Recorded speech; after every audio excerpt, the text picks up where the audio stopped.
What is up, guys? I'm Ben, and I really quick wanted to do a video on something that everybody's asked me about when it's mentioned, and it's about how I close 64 deals in a single month. And this is in regards to apartment leases, which not many people I don't think have ever done. If they have, then there usually are brokers having agents, and aren't solo agents doing this. So we're gonna kind of reverse back in time, back into, I'm gonna say 2017. This is about a year and a half of me being in real estate.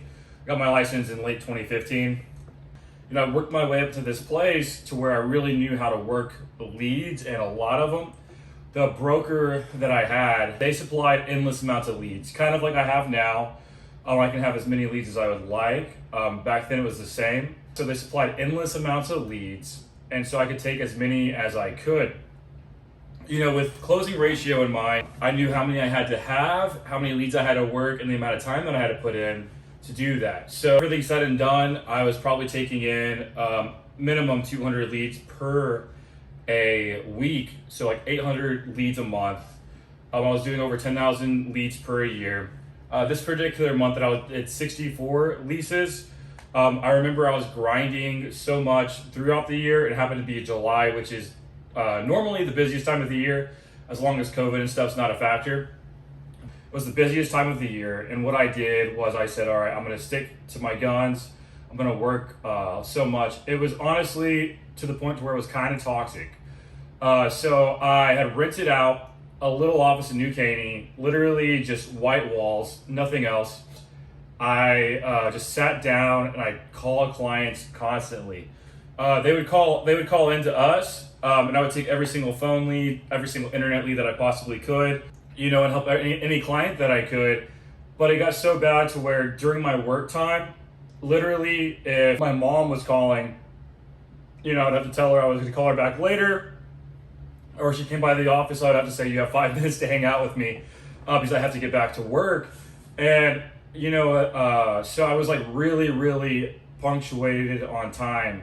The way I thought about things was every couple minutes that I take and spend talking to family or friends or hanging out with family or friends, that's a second that I could be losing a deal. And that's a toxic way to live, but it is one of the reasons why I was able to do 64 leases in that month. One other thing I did is I had my processes down. For every single area in Houston and budget, I already knew the top 4 or 5 places that they would want to be in.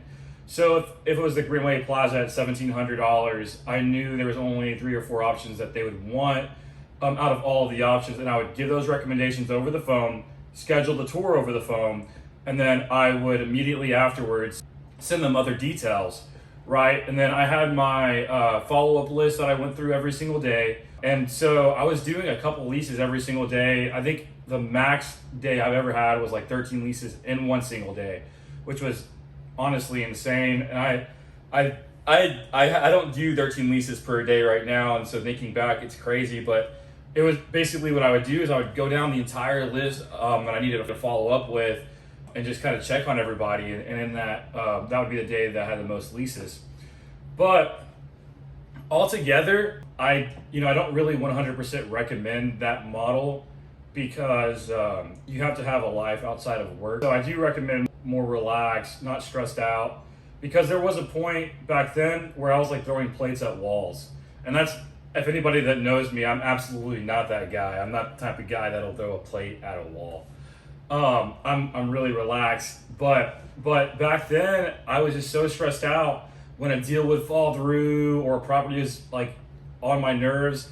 I was doing so much work and put so much time into my clients that my anger like would get the best of me, and I would throw plates at walls. I would yell, I would curse like at the top of my lungs, and I would just be angry all the time and so laser focused. Like I could not have friends at the time, because like how laser focused I was almost made me like appear to be rude.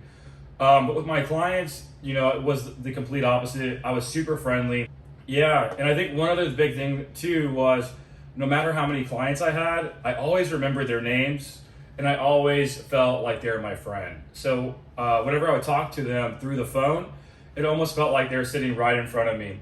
It wasn't like I was trying to do a sales conversation. I was talking to them like my friend, and I was really actually trying to help them find a place. I wasn't like just trying to get them whatever paid me the highest commission. I was truly like trying to help them with their needs and getting them suited to the right place that fits their budget.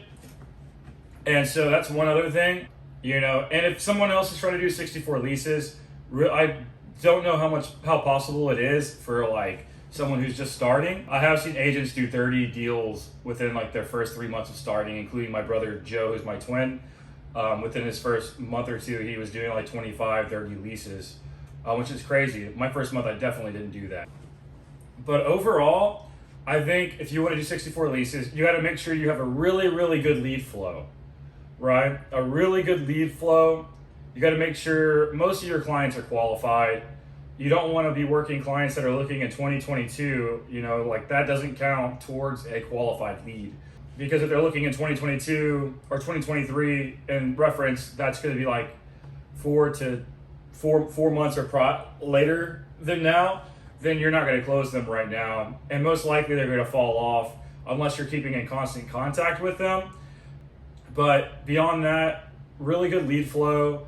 I would say also just knowing your clients and actually making your goal to help them, not just sending them a list and checking back in with them. I think knowing your numbers is important too, because the amount of deals closed is not always the most important. Sometimes, you know, you might want to do, instead of working $1,000 budgets, which is totally cool. I do it sometimes, especially whenever we're in slower months. But the biggest thing is whenever you work higher in clients, of course, maybe you can close 15 deals and do the same amount of deals as if someone was closing 50 deals, just because the return on investment is like so much higher for that type of client. So not everybody's meant for like the huge volume. So I would say like if you want to make the same amount of money that someone doing 60 leases is, but only do it with higher end clients, sometimes 15 or 20 clients on the higher end can also do that for you. But you just have to make sure you actually know your market if you're dealing with that, because a lot of the time those high end clients know the market better than most apartment locators do. And if that's the case, there's no reason why they should be working with you. Because if they know the market better than you do, then you have no value you can bring them. So you want to make sure that you know the market if you are doing that. And I think the other thing is just being laser focused. So if you want to do 60 leases, or even if it's like 30 leases, you just want to be laser focused, know your clients, know where they're at in the process, and just be laser focused. And when I say know where you're at in the process, you want to know when your clients are touring, follow up with them while they're touring. You want to make sure that you're on top of everything, whether it's the client saying they like this option and then just kind of going back and circling around that option for them, things like that. And we can get into that in a later video, because honestly, client criteria is like 90% of the business. Like understanding your client and what to do next is like 90% of apartment locating. Yeah, and basically if anybody doesn't know what apartment locating is, it's a really, really cool niche in the industry. Basically what we do is someone reaches out to us, we help them on their apartment search. 99% of the apartments that we work with don't require us to tour with our clients, which some locators like touring, but me personally, you know, they have leasing agents on site. And when we do tour with clients, we're just following the leasing agent around. Basically, like as a leasing agent who works at the property 24/7, who knows the property better than anybody else does, we're just following them around and basically like chaperoning the client, which doesn't make any sense to me. So if I can do it from my desk and help my clients with their tours and take in more volume and help more clients, then I definitely would love to. And if there is a client that feels more comfortable with me touring, then I definitely would love to as well. I just don't think it's 100% necessary unless your client feels like they might be ignorant on the market or feel like they might be able to get manipulated by the leasing agent trying to oversell them on something. I appreciate you guys for joining this video.